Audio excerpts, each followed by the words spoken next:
ay rated SPG. Striktong patnubay at gabay ng magulang ang kailangan. Maaaring may masiselang tema, lengguwahe, karahasan, sexual, horror o droga na hindi angkop sa mga... Naitawid nga ni Gerald ang interview niya sa embassy kung saan nga ay napaniwala niya ang interviewer na mag-asawa nga silang tunay nito ni Gina. Kaya naman nga't nabigyan na nga siya ng green card or residency nga sa US. Ngunit may problema na naman nga sila nito ni Gina. Matapos nga itong si Gina mahimatay, dinala nga siya agad sa ospital ni Gerald.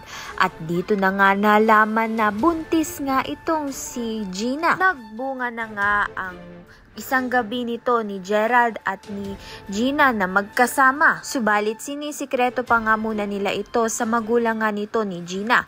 Ngunit malalaman nga rin nila kalaunan. Magagalit nga itong si Robert, ngunit itong ang si Minda ay aatakihin nga sa puso. Kaya naman nga't magiging critical nga ang lagay nito ni Minda.